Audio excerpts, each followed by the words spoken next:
International is in my DNA, and I'm very happy to serve now here in the City Hall to bring the international mindset into the City Hall, into politics, and vice versa.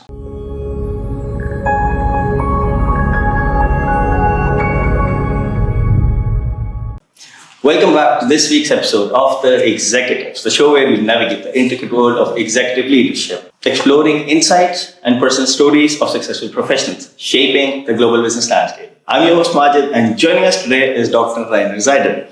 Dr. Seider is an accomplished leader in the international affairs and strategic partnerships, currently serving as the head of Unit International Affairs for the governing mayor of Berlin.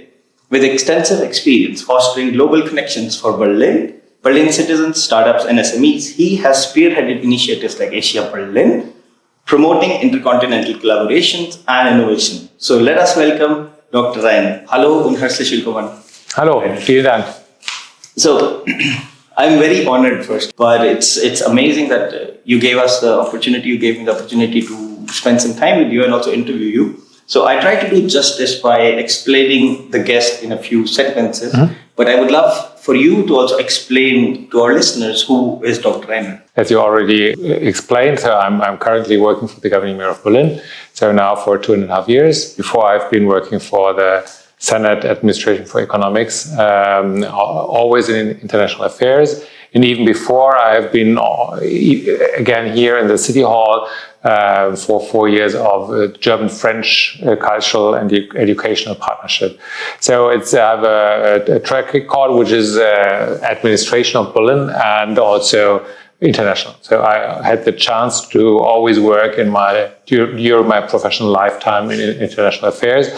And before, I've been also studying at university, law and political science. And even there, I had especially a European focus in my university studies and beyond. So the international is in my DNA, and I'm very happy to serve now here in the City Hall to bring the international mindset into the City Hall, into politics, and vice versa. I mean, I've been following the whole Berlin startup scene, and I see that the city of Berlin is very involved in trying to promote startups and also the whole international culture of Berlin, right? The startup ecosystem is very international. Like you hear more English than German. Yeah. So that's more or less by chance. So normally there is the problem of a big country that the startups tend to grow first in their own country, which would be German-speaking, the so-called DACH region, so Germany, Austria, and Switzerland. But what happened in Berlin, and it was around 2015, so within 2-3 years, the complete startup ecosystem switched from German to English.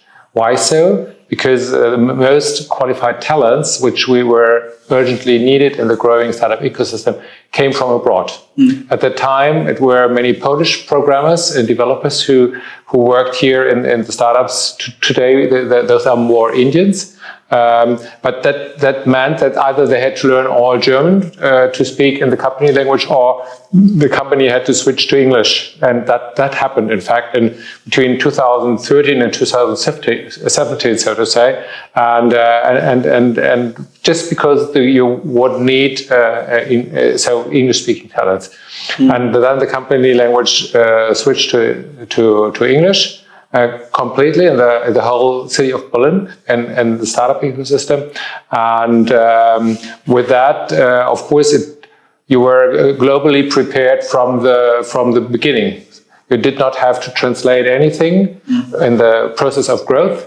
You had everything ready, so all pitch decks, all communication, product description, everything was in English. And so it is very easy to scale worldwide. And on the other hand, of course, it's much easier to attract talented, qualified people from all over the world to Berlin, because what is normally true for Germany is that you have to speak German, but you don't have to in Berlin. So, and that is, for instance, true for Indian talents who used to go. So most of them went to either UK or to USA, And then in 2016 around with Brexit and Trump won. So it became difficult to go to those two countries. And then, of course, the alternative in Europe was Berlin at the time, and it still is. So if you have problems to get any qualified jobs, visa application, everything, you can come to Berlin. And I think that made the Berlin ecosystem more and more international, just because of the need of talent. True. I mean, I work in IT, but I've worked in finance, fintech sector as well, like hardcore fintech sector, like a competitor of Shufa. So even there, the developers were like, we preferred if someone understood a bit of German. Yeah. Like if someone could understand what is Adresse, what is the Anschrift and so on, it would make their life easy, So we can explain it to them because our customers were using it in German. Yeah. But before we dive into the serious topic, I do have a non-serious question, which I'm trying to do always in the podcast. So it's, what is your ultimate comfort food? Like that you could eat every single day and not get bored with it? I think it's pasta. It's pasta, okay. Yeah, so Italian pasta. I think that's quite. But I also like. So we have an Indian restaurant nearby. So which I very much prefer in the lunch break. So I very much like Indian food as well. But also East Asian food is very easy. So I think I have a big range of food that I like, and I don't get so bored if it's good. Is it the Mumbai local? Yeah. Okay, yeah, that's a good one. That's a good one. Yeah. I mean, that's a pretty good restaurant. And it's much better than our canteen. So. Okay. Yeah, because oftentimes people who are like come from outside, they're like, okay, what is the German food? That they can eat. I'm like, that's a good question because Berlin is very international. Yeah. So you can find like all kinds of cuisines, Chinese, Indian, Pakistani, and so on. And it's like huge. So 2 days ago, I was at Diesel House, which is a very special place where Bavarian food is served, and Austrian food, so which is also quite nice. But especially the location is nice because it's in a building close to a very historical framework with the telegraph office and the telecommunication office, all from the end of the 19th and beginning of the 20th century. So very historical site, and in the middle there is a kind of glass pavilion where you can eat German food. So that's we've been recently with an Indian guest. He very much liked it. Nice. But right now we are sitting and because we want to discuss about building global bridges, Berlin's rise as a hub for innovation and partnerships. I mean, I saw Berlin growing massively. I mean, I know there is sort of a race between all the big cities of Germany, but Berlin has sort of become the hub as compared to other European cities as well, not just in Germany, also across other countries. So, but before we talk about the whole Berlin part, would love to talk about your career journey, because that's why the podcast is called Executives, because I want to dive into the people and then what they do. Yeah. So what do you want to know? We'd love to understand how your journey from in international relations and also economic collaboration, and what drives your passion, so to say, for driving global partnerships. Yeah. Okay. So as I told, I was always European and international minded since the university studies, and then I came to Berlin in 1991, just after the wall had fallen and the city was unified, and it was a very interesting experience because. Unless you might think today, the 90s were economically speaking a very desperate time because we lost the last industrial jobs, and there was nothing which would have grown instead of that in the 90s, and that was the time when I made my first steps through the city, which was very different than today, and it was in fact. Not very international. It was not very global-minded. It was, in parts, it was quite provincial from my perspective. So, I've really the pleasure because today I very often have groups from abroad, students, but also corporates and other people who want to know more about Berlin and the ecosystem. And I really can tell the stories since 1990. because when I arrived, and I think that's a good personal impression, which shows the history of the city, at least since then, in a very authentic light. Because it's my personal experience.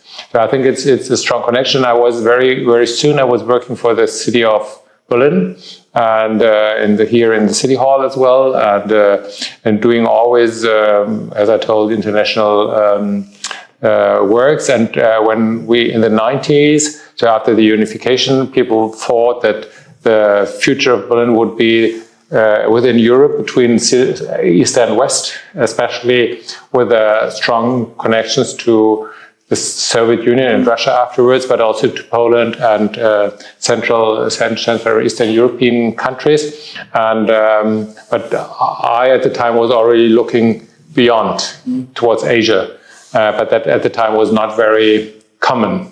So it was very exotic. Because, as I told you, I experienced Berlin as a rather provincial city. Then already Eastern Europe was far away.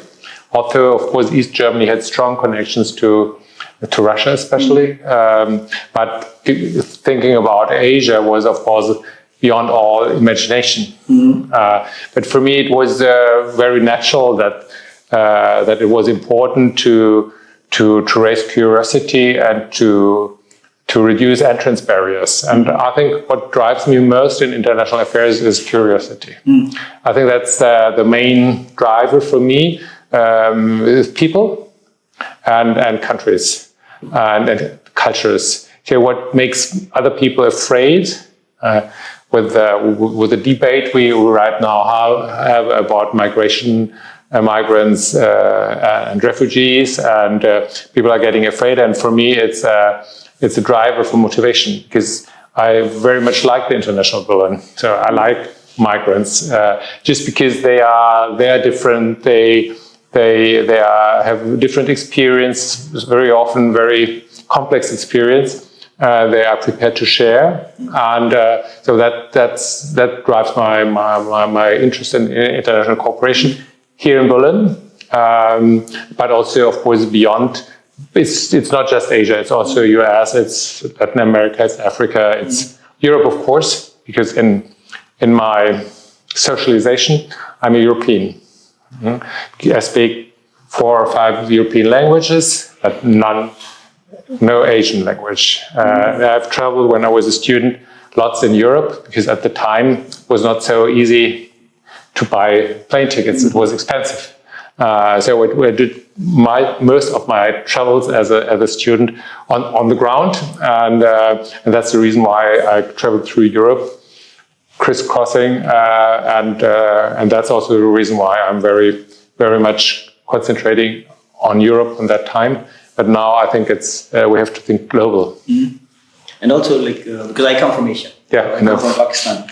And I see that the buying power is also increasing in Asia. Also, they are developing, and majority of the IT tech force, development force, as you also mentioned, is from the Asian countries. Also, Africa. Africa is still small. So whenever I'm hiking, I see more applications from Pakistan, India, Bangladesh, Sri Lanka, who have been living here for some time. Now, the Africa is also growing slowly, and I think it's very much needed. In Germany as well, because we see that we lack talents. We need the people, because otherwise there will be a big problem that there is no one to do the work. Yes, of course. And then we are happy that there are countries like India who have a flow over of talented talented workforce, and they are so young and so fast growing that they have to go abroad. So we don't have the bad concerns of brain drain. So if there are some Indians coming to Berlin, it's no big loss for India. So for other countries, especially in Africa or in Asia, it might be a problem if the brightest people go abroad. Then they are lacking in their home country. And so I think it's important, and for India, but also for Pakistan and other countries, which are really big countries, it's not a problem to lose the brightest brains. at least not for the reason that Berlin is attractive. But of course, if you don't see a future in your own country, then the young people going their own way. And that's, for me, the reason it's so. I don't want to argue about values in international affairs, but if a country loses all the young people, something's going wrong. So it has nothing to do with the Western kind of imperialism of values. It's just if the people don't trust in their own country, their own government, if they don't see any future, and they are leaving, and all qualified people who can afford go abroad, then I think something is going wrong. I mean, you mentioned, right, with the whole migration in discussion right now. So I am part of the community which is basically foreign, but is living like a normal job, doing normal job, IT and so on. And we are all, whenever we sit down now, that's one of the discussions that's going on. So it's more like a question that do people who are like myself, who did masters here, who are working here for like 10 years or something like that. Now, do we need to be scared about that, or because we are? I don't think so. So I'm scared because our actual policy is giving the wrong, or the actual debate is giving the wrong signals. Because it's difficult to attract international talents if at the other side you say we have already too many foreigners in the country. So, and it's difficult to make a distinction between qualified talents and so illegal refugees. And they are both migrants, and and xenophobia hits both of them. So it does not distinguish. And even if there is a politician who say, of course we need talented migrants, but we don't need illegal refugees or just economic migrants who have no skills that we need. It's difficult to make a policy out of that, because either you are because the problem behind is, of course, that there is a fear about foreign things or people, and if you increase it by that debate we actually do have, we create a problem. So I think it's not a problem for at least at the time, it's not a problem for the person who are living here, but it's a problem, so it does not make it attractive to move to Berlin or Germany. And I think it's a mistake to take this actual debate and accelerate it even, rather than try to put it down. And the most probably after the federal elections that we will see in a couple of weeks, it will slowly die down. But nevertheless, there's a damage we create right now, and we, instead of bringing right-wing parties down, we feed their source of energy, and I think it's a mistake to think if we take over their arguments, you can keep them can keep them down. So I mean, like last time when I was sitting down with my friends, I was telling them, hey, we live in Germany. So if anything has to be approved, it has to go through a certain bureaucratic process. It's not like in the morning someone wakes up and says, you know what, this is the new law. It doesn't work like this. This is a democratic country. So if you vote it, then it has to go through the parliament, and there's like a long list they have to achieve before anything can be done, right? But now coming back towards more like the Berlin's reputation, because Berlin is famous for culture. Like I was living in Düsseldorf before. Düsseldorf is international, but Berlin is more international. Like when I compare the two cities, and also like in terms of like startups, there are more startups in Berlin. So how does basically Berlin's reputation as a cultural and startup hub play in fostering international partnerships? For example, we saw at Asia Berlin last year, there were many companies coming in from across, like Indonesia and so on. So there are things that you guys are doing, right? To bring them here. So yes, of course, we try to safeguard and protect the process. But the process itself was coming out of the city, not out of the politics. So in my view, there was a what I explained at the beginning, there was a kind of depression in Berlin in the 90s, followed by kind of emptiness in Berlin. And there's an emptiness that tends to get a desert, and another one that's it's a vacuum emptiness that tends to get filled.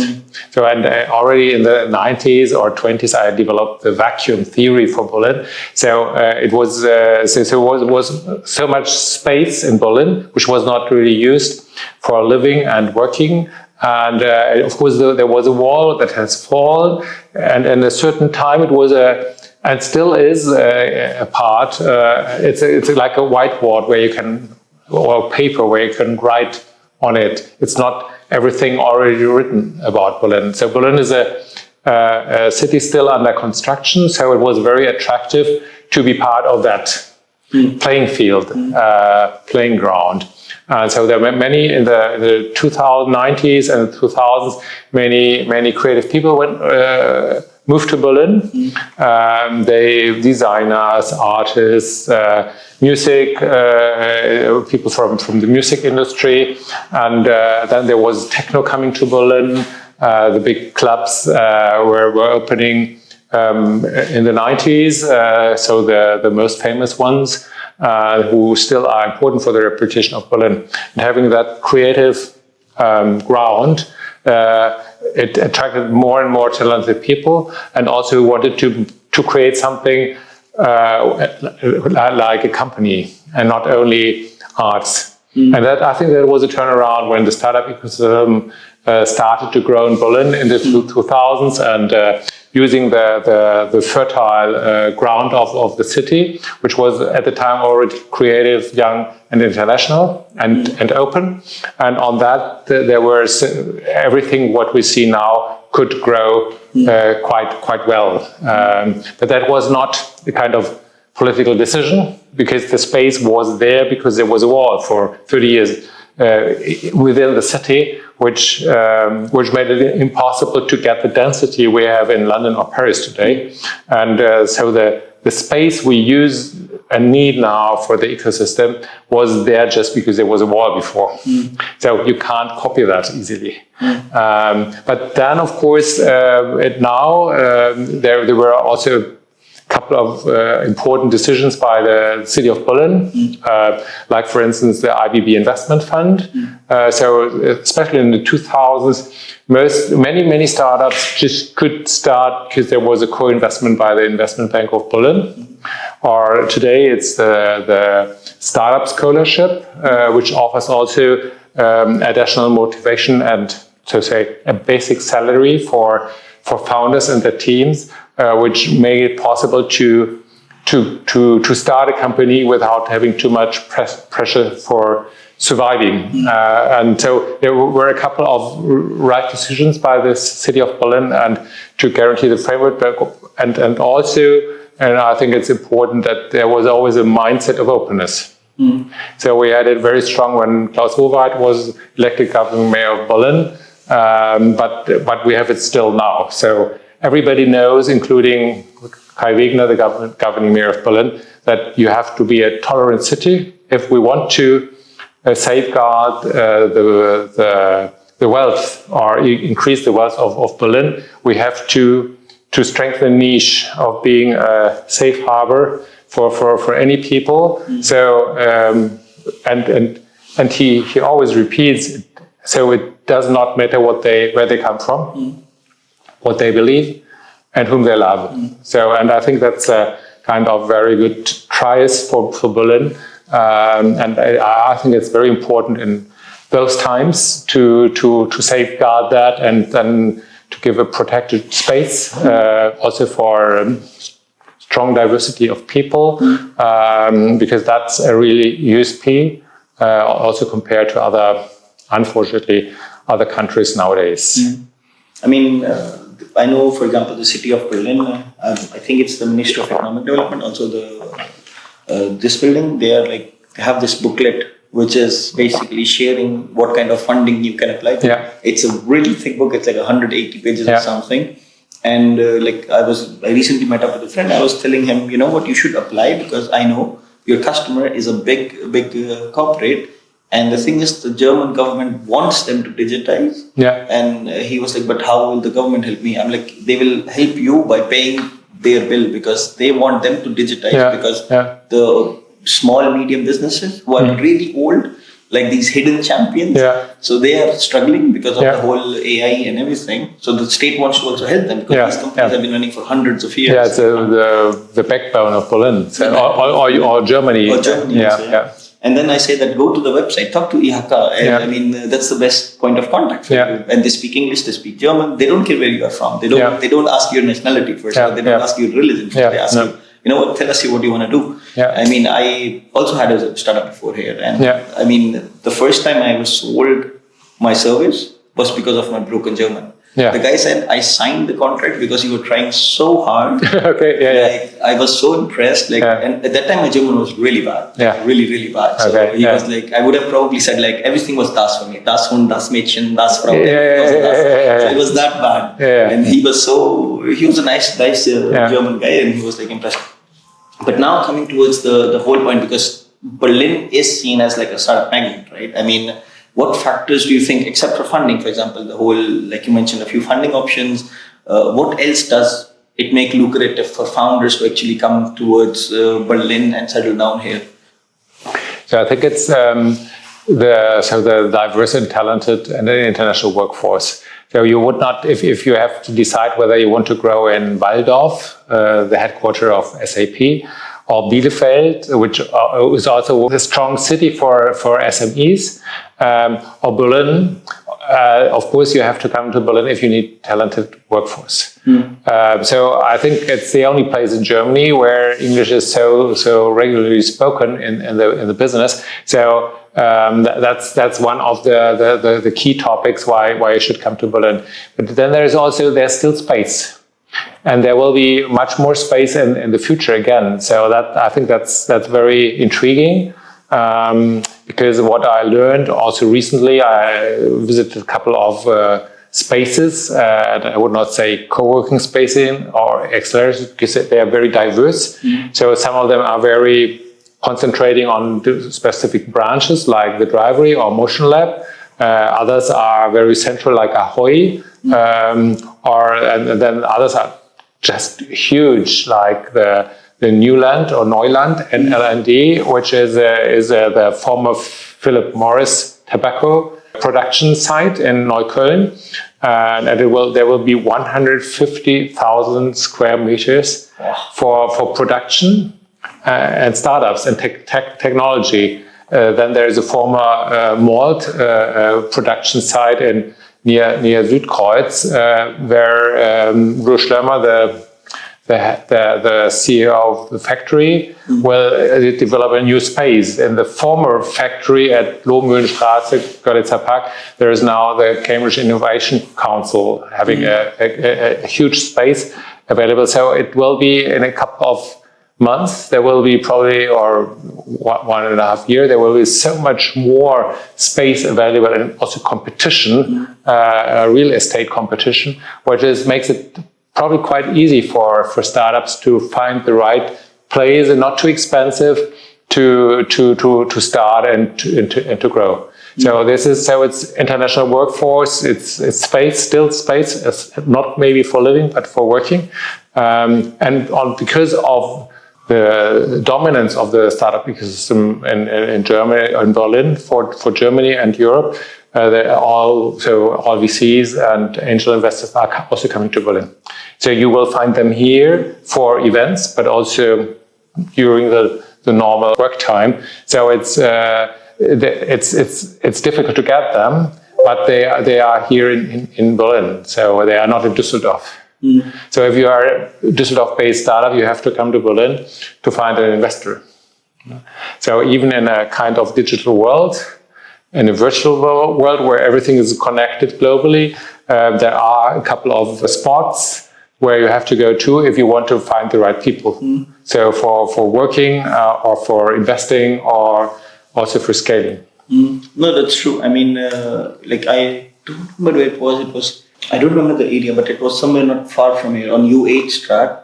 I remember I was working for someone then, and I think it was Rosenthaler Platz or something. Yeah. So the building was like it was all investors, US based investors were like offices. And there were like people, like a lot of people there. I was very surprised. So partners and like venture analysts and so on. So which was actually good. But now one question that I always like when I told like my friend at work that, hey, I'm going to interview someone from the government of Berlin, and this guy is very much into the whole startup scene. So tell me like questions that I could actually ask. So one of the questions was, people who live here or people who want to come here, they're often scared about regulations because Germany is famous for regulations and also paperwork, right? So I know as a fact that there are things that the government does. For example, they can help you navigate these papierkram or paperwork, as I said. What exactly can the government, or for example, I don't know if it is your office or if it is someone else who actually can help startup founders that, you know what, this is what you need to do. So in the international affairs, we are much more focused on the external affairs of Poland. So once you are here and looking for job, for visa, for a bank account and everything, it's not our main job. But of course, we are working with those people within Asia Berlin. We have the Asia Berlin ambassadors, many of them are Asians who are working in the Berlin ecosystem, and they also complain. They complain about the difficulties to raise a GmbH. They complain about the question of getting a bank account. They complain of getting a visa, and so there are an apartment. So there are a couple of topics which are very difficult to solve from the state side. So we can't find an apartment for foreigners in Berlin or for Berliners neither. But of course we are thinking about all those topics, and so who's helping very much is Berlin Partner. Also with the talent service, but they have also other tools to help. But also we are in dialogue with the Commissioner for Integration and Participation, who's quite aware of those topics that are facing foreigners, especially if they have to talk to bureaucrats who don't speak English. So the whole ecosystem is speaking English, but of course in the administration, many people don't speak English. And so there are a couple of challenges, and we are aware, and we try to help solving those problems together with the commissioner, together with Berlin Partner, but also together with banks. So we have a dialogue with the Sparkasse or Commerzbank, or so to facilitate also the possibility to get a bank account even if you have a Philippine passport. Because some banks won't give you a bank account just because you have a Philippine passport, because you are on a blacklist. We are aware of those problems, and we try to facilitate the dialogue between the partners to solve the problems. And I think if you know where to address to, you get your problem solved. But if you don't know and you don't care and you just want to get the problem solved, then it may get difficult. If you don't have a kind of advocate, so whether it's a real one, a lawyer, or just someone who is doing your job for you or interested in supporting you, then it maybe get tricky. So, but there we know that there are many places in the world and in Germany where it's even more difficult. But that is not an excuse. So we want to make it easy, and so we are working on that, getting better on the bureaucracy here in Berlin in general. So there is lots of steps of digitalization, and that's also here done for in the city hall. So 2/3 of all public services are available in a digital way. Not always they are used, so many people tend to go to an administration rather to do it online. And of course, not everything is in English, so available. But I think we are on a good track, so there's a right decision and the right direction. And and of course, it serves also the Berliners, and at the end also the administration, because we can, if there's more done in a digital way, in an AI-supported way, then the people can work on real topics and not on those, so to say, operational technical topics which could any AI do for you better than humans. Now, because you mentioned AI, we'd love to understand what do you think are the trends, or what do you foresee as something that will actually help Berlin become better with partnerships with other cities, or Berlin become better with the people who are living here, residents of the city? What do you see? AI is one. I mean, we are all talking about it, but there are other things as well, which I'm sure the state is doing, right? Yeah. No, I think so. Many people are also scared about AI, and in my perspective, it helps to reduce also an overload of work for people in companies, but also in the administration. So many of the problems we do have now is because there are not enough people to deal with all those topics. And if there's an automation or an AI solution, they can do better things or more things at the same time than they can do now. And of course, that's also a topic of international exchange. So governmental services, we have a GovTech campus in Berlin. So governmental services is a digitalization of governmental services that I think is a crucial topic, and also a fruitful topic for international exchange. Because of course we know that there are solutions around in other cities that they are ahead of Berlin.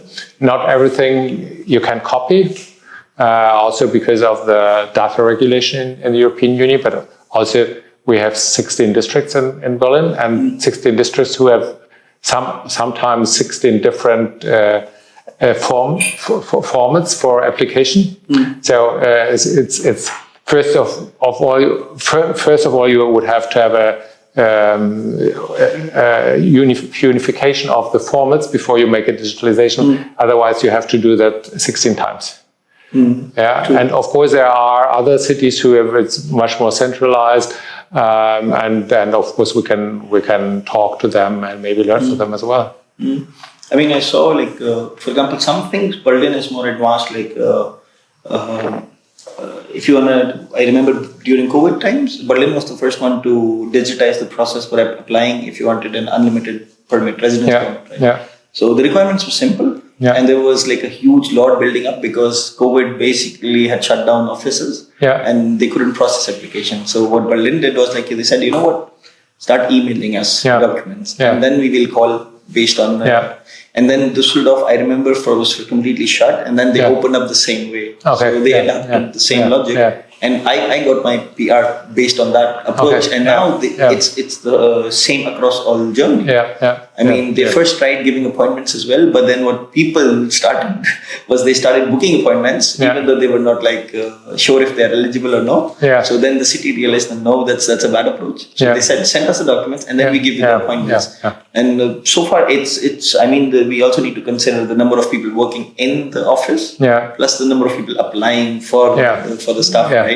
So it's sometimes it's I see the influx of applications is way too much. Now, talking about you guys have multiple projects going on. So what is the one project that you're extremely passionate about, and excited about, that you would say, you know what, this is something I'm really curious about? So I think it's Asia Berlin. So it won't be a surprise because Asia Berlin, with the Asia Berlin Summit, would take place once a year. It's not only exciting because you have so many different people coming along. It's startup focused, it's international, it's an Asia focus, of course, but it's also very mature. So of course we have many short-term projects which are also very exciting. Last year I had the pleasure to accompany the governing mayor to a trip to the United States, and we were in Boston and seeing what's happening in Boston with the ecosystem in the health sector, and which cooperation already existed with Charité and Bayer and other players here in Berlin. So that was very exciting as a spotlight. But for Asia Berlin, which is a very long-term and mature project with many outcomes and kind of sub-projects that we could create. in strengthening concrete cooperation between countries or branches. I think it's the most fascinating because it's a very long-standing and mature project, and it's kind of avant-garde because it's not evident for startups in Berlin that you have to look towards Asia. So they know that their talents are coming from India. They know that in founding rounds from A to D or whatsoever, you normally need at a certain point either US and or Asian capital, because you would not get it in Germany or Europe alone. So that's so they know talents, they know finance, and nevertheless they are still scared about going to Asia because it's far away, different language, different culture. And of course, what you hear and read in the news is not always encouraging going there when it's data protection or personal security in China, or when it's corruption or lack of infrastructure, maybe in Pakistan, whether it's a putsch in Sri Lanka.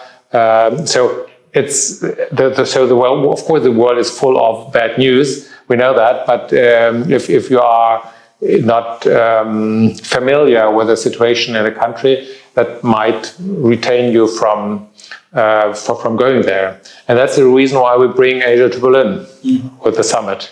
And we are strengthening the connections between Asia and Berlin because we want to raise curiosity and entrance barriers we want to have reduced. And if people meet each other and they build up trust, so then they can cooperate. And that's the idea, and it works. And so and it's at the same time it makes Berlin interesting for Asian partners because they know Berlin is an English-speaking ecosystem. It's international, tolerant, and everything. And so we build on the reputation of Berlin as an international, diverse startup ecosystem through Asia Berlin. And as we do it so long, as we have such a strong network of support through the Asia Berlin ambassadors, as everybody in the Foreign Office knows about it, so and also in the economic department, it's getting better and better with the project. Although it's still, as I told, avant-garde, so it's not always understood as a very easy access point to a new market, to new talents, to a new investor. But that's why, like when I attended Asia Berlin last year, right, it was not very big and it was not very small. Yeah. It was just the right size. So I had enough time that I could actually talk to startup, because when you go to the messe, it's like you barely have like 5 minutes and you have to go through like 27 halls. Like people attended IFA as well. Yeah. It's a good event. But it's very hard to make like detailed connections, right? But that's what I found different in Asia Berlin. Yeah, it's more familiar. So you need meet the same people twice or three times, even by chance. But of course, it would be even better if the matching would be. And I think the matching was much better this time than last time. So because a new matching app, and I think it worked very well and was very appreciated. So meeting the right people, that's the idea of Asia Berlin. I was matched manually. So I went to someone randomly, I don't remember the name of that lady, but I asked her, hey, who's the one organizing? Because I heard two names, so Martin and your name. So I said, is Martin or Dr. Rainer here? Dr. Rainer is busy. He's because I think the governor was there that day.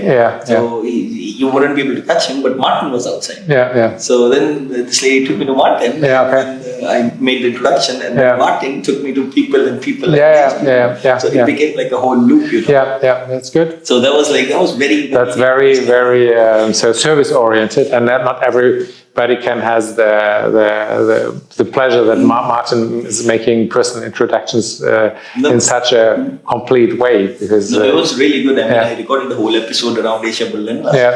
You were there, right? Yes, I know. That was fun. But just because we are also coming towards an end, I would love for you to actually say who do you think should actually attend Asia Berlin, because this podcast is distributed in almost 65 countries. Yeah. So it's a lot of Asia, also a lot of Europe, and US is there as well. But who do you think should join? What kind of, is it startups or corporates, or who do you think should be like interested to? So it depends, of course, what you're looking for. I think, so for information, so it's everybody who is interested, because we are also the focus topics are AI, or mobility, energy, climate change. They are so very, very, very relevant. And if you are interested in those focus topics, I think it's important also because there are challenges, there are problems to be solved. And I think you can do that only internationally. And if you combine political framework with the power of corporates and the innovative creativity of startups, so we need them all. And of course, for startups to scale, we need investors. So I think startups are always in the center of Asia Berlin, but everything that's related to it, so investors, corporates, also governmental representatives and networks. And I think the last Asia Berlin summit, but also the summits before, were very much also, would not say dominated, but maybe dominated or influenced by our networks. So the Drivery Motion Lab, JETRO, HiCool from China, Crosby. So all those agencies or accelerators or spaces, they address many startups and investors and corporates as well. So they were very present at the Asia Berlin Summit. But of course, startups, investors are our core target group. And so in the center, always startups, and then the ecosystem around. Cool. I mean, we would mention the website of Asia Berlin, and also, like, if you want to connect with Rainer, his LinkedIn would also be mentioned. But I think that's about it for today. Thank you so much for joining in, Rainer. This was actually very insightful. The conversation was very different than what I was anticipating it to be. Okay. But it's a good thing. It's a good thing. It actually also will, I will ask my friends to listen, because I think it also clarifies a lot of things for people who are living here.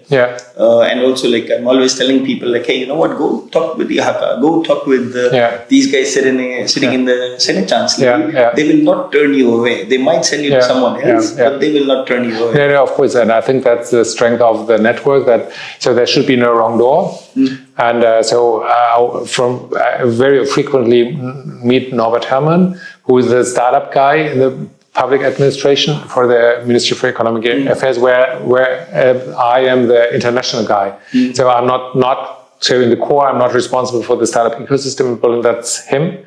But it really does not matter if you address me or Norbert or the Berlin partner or the Chamber of Commerce. They will always get you to the right people inside. And I think what is a great tool also for the startup ecosystem of Berlin is the Startup Map Berlin. You find it online, and there you can really interactively looking for, and with filter, you can looking for specific startups, scale-ups, unicorns, accelerators, spaces, but also the whole bunch of supporting programs that the city is offering for startups. So I think I really would like to recommend that also internationally, because it is probably the most relevant tool to explore Berlin startup ecosystem, especially if you are not yet in Berlin. No, that's. I mean, I will also need to look for the startup map. I will also put the link then in the description so people can actually see. But thank you so much again. This was very, very insightful. Is there something you want to see as a closing remark, or? No, I'm very happy. Thank you very much for having that talk, and I'm very looking forward to strengthen Berlin as an international city, and with a great startup ecosystem, so international inside the city and international outside. So I think that's my vision, that you have to see it together, what's happening inside with people like you and the people who are living in Pakistan, and how the connections are done between Berlin and its citizens, including the migrants, and on the other hand, the people abroad, and how to strengthen the cooperation between both sides, creating a really global startup ecosystem. Cool. No, thank you so much again. To our listeners, thank you so much for tuning into the Executives this week. If you found this episode valuable, do not forget to subscribe. Or if you want to connect with Rainer or learn more about the brilliant startup scene or in general, the startup map that Rainer mentioned, it will be mentioned in the description.